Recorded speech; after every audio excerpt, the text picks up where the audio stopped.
Welcome to episode 1 of Inside the Wubble. This is a Ball Talker production. I'm your host, J Rob, as always. I will be covering some of the WNBA's best athletes, these extraordinary women during this time. And our first guest, drum roll please, I don't know if you can hear it. Napheesa Collier, welcome to the Wubble, Inside the Wubble with J Rob. Thank you. Thanks for having me. I'm always glad to have you on a Ball Talkers production. Anytime, anywhere, we'll make it happen. So, Napheesa, you're in the bubble now. Are you guys in the bubble for 2 months or 3 months? Yeah, it's basically 2 months. It depends on if you get to playoffs or not. But yeah, it's about 2 months. So I know it's a 22-game season, right? Yes. So are you guys playing? So how many games are you guys playing? Essentially, like per week. Like if it's a 1 week, how many games may you play in a week? Because I know it's only 22 games in like 2-3 months. 3. Yeah, 3 games a week. We play every other day. Wow. Our first 4 games are every other day. Then we Mhm. have like a 2-day break, and then it's another like 6 games every other day, and then another wow. 2-day break. It goes like that. So you guys are not getting much practice time then. So it's like you go from a game, and then like what next day will be like treatment, and then another game, treatment film, then another game. Yeah, pretty much. So training camp was basically like all the practice that we're gonna get because you have to take care of our bodies. I mean, I'm sure we'll have walkthroughs and things like that, but we're not gonna probably be getting up and down since the season has started now. Right, right.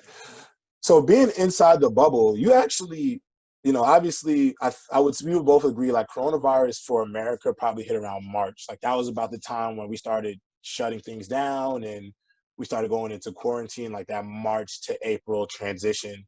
However, you, ironically enough, got to witness this firsthand. You're in China, where the disease, where the virus actually originated, and you saw the outbreak start in January. So talk to me about what was that like? And you obviously came back to America. So when did, from seeing it firsthand, like the start of the outbreak, what was that experience like? And then when did you decide, like in China, to decide like I need to go back home because I'm obviously not safe being here?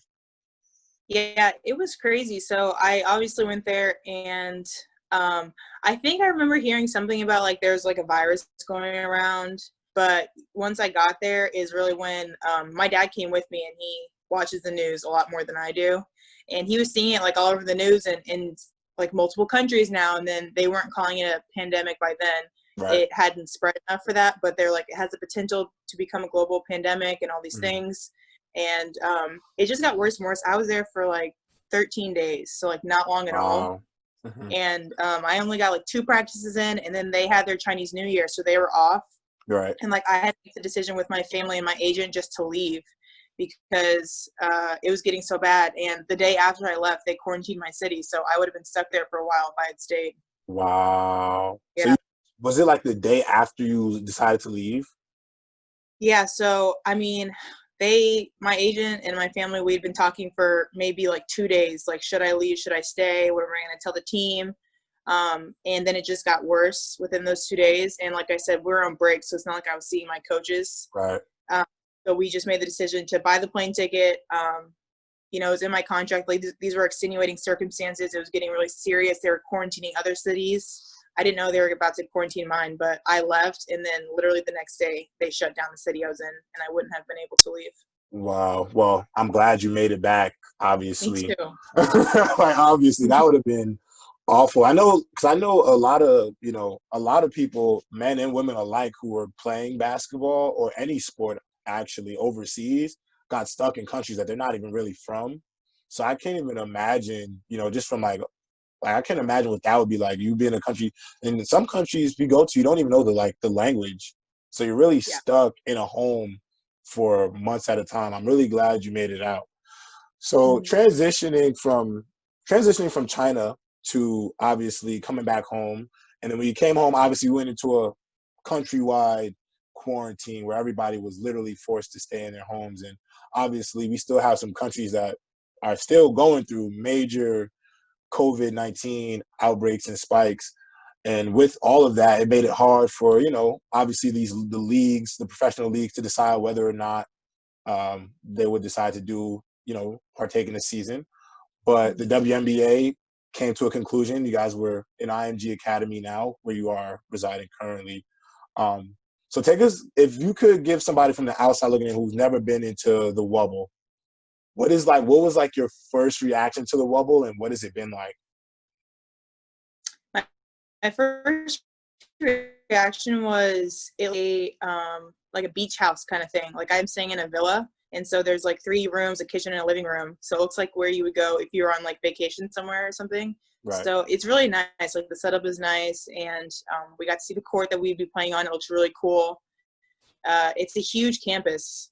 If you've ever seen IMG Academy before, it's like a huge campus so it's really nice. It's just really weird. Like you get here and then there's all the other teams, the 11 other teams here. It feels like an AAU tournament.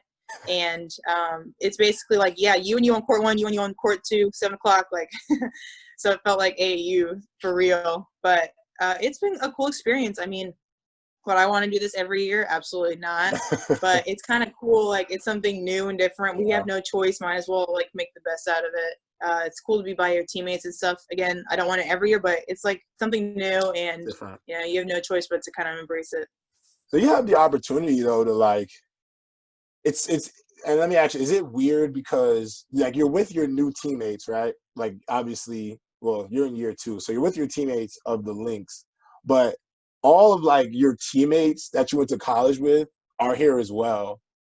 So like, how is the are they doing quarantine rules in terms of like being able to interact with other teams, or are they separating it where Minnesota stays with Minnesota, you can't go to Phoenix's villas, or you can't go to New York's villas, you have to stay with your teammates specifically? How does that work? Like I know you're stuck in a bubble so you can't actually leave, but like what are like your freedoms like? What is your ability to like maneuver around the campus? Yeah, so the first 4 days we got here, first of all, no, we only room with our own teammates. And the first day we got here was like a heavy 4-day quarantine where they brought the food to your villa, or if you're at the hotel or lodge or whatever, they brought the food there. You're really only allowed to leave your room if you were getting tested, because we get tested every day. And you weren't supposed to have like any contact with anyone. And now we're on kind of a lesser quarantine. You're not really supposed to be in other people's villas. We have to keep our masks on, if we leave, we still get tested every day. There's a little bit more freedom. Like I see people up to the pool, things like that, but it's always a risk because, I mean, it's even a risk with our own teammates. If you've seen the games on TV, we don't even have our benches together, which, I mean, I don't really get that because we're together anyway, but, just taking every precaution to keep us, socially distanced and to follow protocol and to make it as safe as possible. I think that's the one thing though, is like, like you said, you guys are on the court, you guys play with each other, but when you sat at the benches are like so spread out apart, and it's like, well, it doesn't really make sense because if somebody hard fouls you, the sweat, you guys just hit each other like it.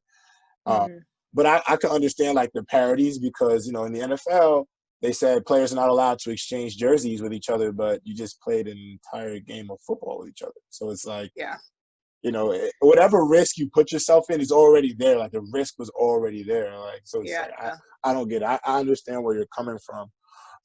Being inside the Wubble, you even said that, you wouldn't want to do this every year. But being inside, how is it, affected, I guess, you personally, like maybe mentally or, obviously you're not around your family, you're not around anybody, your fiance, nobody's like there with you. You're there by yourself with just your teammates. And at the end of the day, we've all played on sports teams. So we know like sometimes your teammates do get a little like, I want to see my family, or somebody who's not immersed in basketball, or somebody who's not, for me, it was like whoever wasn't immersed in football, just so it's like a different, lens. How's it been for you? Like, obviously maybe being homesick or anything like that? Yeah, it's tough. One thing I'm fortunate with is, Alex, we've been long distance basically since we started dating. So it's not like we're all of a sudden separated. Yeah. I mean, I went to college 17 hours away from my parents, so I'm used to being away from them too. And I'm really fortunate to have good teammates who I want to be around. It's not like I'm isolated here. So that's really nice too, is, I love my teammates, so I like spending time with them. So if I ever feel, I'm pretty independent, but if I ever feel like I want to hang out with them, I can go next door and play cards or something like that. But it's basically for me like any other season. Like I go to practice and I eat and I go lay down and I watch Netflix. So What have you been watching on Netflix Inside the Wubble? What has been like your go-tos? I just finished Hollywood on Netflix. It was really good. I watched Hollywood. It's so good. It's It's so really good. good. It's so good. And I now recommend it. it's so good, yeah. And now I want something mindless, so I've started New Girl. Okay, something mindless. What does that mean? It's just like it's not a serious show. Like Hollywood is like a serious production Yeah, show. It's like yeah, really good. New Girl I can just put on like just whenever. yeah. Just you don't really need to pay attention that much because yeah. No, I get it. I get it. No doubt. I like that. I like that. So I do want to commend you, and I do want to commend you, and I honestly the whole WNBA, just because as from the outside looking, I think the WNBA has been one of the best leagues out of MLB, NBA, NFL, MLS, all the, at least the major American sports leagues in terms of being forefront of the Black Lives Matter. And I think LeBron said it best. It's not really a movement because being black is a lifestyle. Like this is what we go through being Mm-hmm. black in this country on a consistent basis. It's not a movement. This is just something that we live. But the WNBA has been a pillar for that. And this is dating back years. This is not just something that's starting now. Mm-hmm. I think it is awesome that, there's the Black Lives Matter on the court. All the teams are wearing Breonna Taylor's name on the back of their jerseys. I love it. And I think it's even like Renee Montgomery, Maya Moore, Chrissy Tolliver, all the people who have opted out to fight for social justice. For you as a black woman and as somebody who has a bunch of people that boys and girls alike that look up to you and being in the forefront of some of this for some of this change that we are trying to inspire. You're doing it through obviously having to playing basketball, but still being self-aware of what's going on. How is it how's it been being a spokesperson or speaking forthfront about Black Lives Matter and the social injustices that Black people face in this country, but also still being you know attentive to your craft to being a WNBA athlete?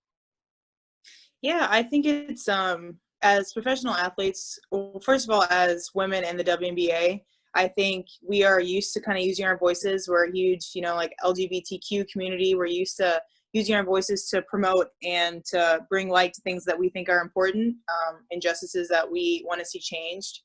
And so I think this was something that came, something we all wanted to do. We like to use our platform. We know that people look up to us. We play professional sport. So we want to use our voices to try to enact change and try to help injustice and bring light to it. And I really commend the league too for helping us do that. And we just have so many strong and brave women that, we're not afraid to step up and use our voices to speak up on what we believe is right. So I'm really happy with, what we were able to do this season with Breonna Taylor's name on our jersey and Black Lives Matter on our court and, the 26 seconds of silence before our games. And we're going to continue to do things throughout the season to bring light to Black Lives Matter issues and to bring light to, police brutality and other things that whatever it may be. Yeah. Nah, no doubt. I think it's awesome, and kudos to all of the women in the bubble because at the end of the day, it's not easy. Like a lot of not only, and I feel like this is like the parallel because it's like you sacrifice a lot to be in the bubble, and then you sacrifice a lot to be out the bubble as well. You know what I'm saying? Like EDD had to go through. I felt so bad for Elena Deladon, for example, just because she had to literally ink a letter to Players Tribune to prove like, yo, I have to take 64 pills a day. Like this is not something that is optimal for my health. And the fact that she almost was not going to receive her pay, I just thought that was, people got to understand the sacrifices that the people going in the bubble are making, and then the sacrifice that people on the outside are making. I just think all of you, fighting for what you believe in, but also, at the end of the day, playing the sport you love and being at the forefront, it is commendable. You love to see it. Yeah. So In the Wubble, though, you and fellow young WNBA star Asia Wilson have joined forces to create a podcast. Talk to me. Yes. How did that start? 'Cause, I'm in the podcast world, so it's like I Oh, want to know the tea that's been going. I follow, I subscribe, so I want to know yeah. what's going. Yeah, I want to know what's going on. What's going on. When did this idea come about, and what as a fan, as a subscriber, what is there to look forward to? hmm So it's actually Alex's idea, and it's just basically like coming from we are two young people in the league, and like what our opinions are might be different than vets in the league and people who have been there for a long time, and how we see things from our perspective, and what tea there may or may not be with. So I think I'm really excited. Two people who so far have established themselves in a league and want to continue to do that in the future. And we're gonna bring on guests and things like that. So we're really excited. I don't know if you listened to the first episode, but many more to come. Nah, I'm a listen. I definitely subscribed. I'm actually gonna tune into the first episode, but I subscribe to make sure you are. I get the alerts. I always know when an episode is out. Um, I think it's dope, honestly, just off the strength of I've been I've been an advocate. And I've said this to people that have interviewed me or the people that I've spoken to just personally about being in sports. I do feel like in sports we are so. I'm trying to not step on any veterans or older athletes' toes, but it's not the same. You know what I'm saying? Like the way we're coming up, or the way, well, not we, but you, other young professional athletes are coming up. It's a different era. Like it's not, we're into the clothes and the hip hop music and the fashion and video games, like all the pop culture. Like we have this. I feel like our generation. I guess what are we? Gen Z. I guess. Well, you're 96, right? I'm 96. I think you're still a millennial technically. Oh I'm no. not. I'm 97. I'm a Gen Z. I think we're both like right at the cusp. But the point I'm trying to make is I think like our generation is the one that is really fusing sports and like pop culture and like the things that we like outside of playing our respective sports and kind of putting those worlds together. And I do think it does come to a point where like people are so stuck in like traditional ideals and ideas that like they don't they don't know how to like take it. And I think it's so dope that two young stars in the league have joined forces to like you know dispel some of those myths about the young generation, how we don't really get it. You're trying to make. Yeah. I think the greatness of it is like you're bridging the worlds. You know what I'm saying? You're giving out understanding, and I think that's awesome. Um, so when you said Alex helped you come up with the idea, did you reach out to Asia specifically, or did Alex like say you should reach out to Asia? Or was it like, how did you decide like, Asia, I want to do this with you? Well, Asia is someone that I have played with and against for a long time now. Right. We were U18 together for USA, and then I played against her all 4 years in college, or 3 years, I guess, in college. And she's who was really good in the league. She won Rookie of the Year. Right. She obviously has been an all-star. She's definitely an up-and-coming face of the league, and her personality is awesome. Like she has a larger-than-life personality, so Yeah. she's so fun to have a podcast with.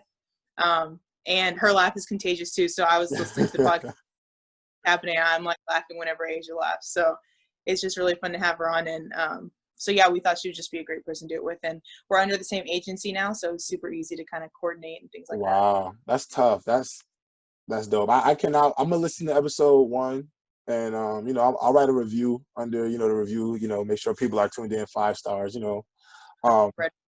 I'm very biased. I'm very biased to you, Fee, but still doesn't matter. Doesn't matter. I'm still rooting Honest for opinion. you. Yeah, Yeah. biased, but honest opinions only. You know what I'm saying? Yeah, I know. So being in the Wubble, what does an off day look like for you? Like if you had a day off, what are you gonna do in the Wubble? So usually, we have shooting or like practice times every single day. So even if we have a day off, we still have time to practice. So during that time, people are allowed to go shoot. So I usually do that. I could get a massage or do treatment. I've been by the pool a lot, gained a couple shades being here. Yeah, just, I mean, recovering because we know it's going to be a long season. So just trying to take care of my body as best as I can on those off days. No doubt, no doubt. Well, Fee, I appreciate you coming on episode 1 of Inside the Wubble with Ball Talkers. The last question I want to ask before I let you go is, what is the one thing you do miss about like being outside the bubble? Because you're inside the bubble. Now, if you were to go outside, what is like the first thing you want to do, or what do you miss most about being outside the bubble? This isn't even a bubble thing. It's just a pre-COVID thing. I love going to the movie theater, and I haven't been to the movie Yeah. theater in so I miss that so much. I mean, because like I said, this is like a normal season for me. I would just go to practice and go back to my room. Mhm. But I love movies, and I miss that. Yeah, I think I'm a purist too. Like it's definitely different from seeing a movie like in the theater than versus Yeah, like when you see love it in your movie room. theater. Yeah, Nah, no doubt. I hope we get to the movie theater soon, but you know, me too. pending COVID, you know, I feel like you never know at this point, right? I know. 2023. We 20 hope. Oh, don't tell me that. That's 3 years. Yeah. Oh, don't tell me that. Well, Feces Pieces, I appreciate you so much for coming on Wubble One. Um, you know, it's always a pleasure. I hope the Wubble is treating you right, and I can't wait till I cover you again for something else. Uh, Thank you so much for coming on. Stay safe. I'm rooting for you, and we'll talk soon. All right. Bye.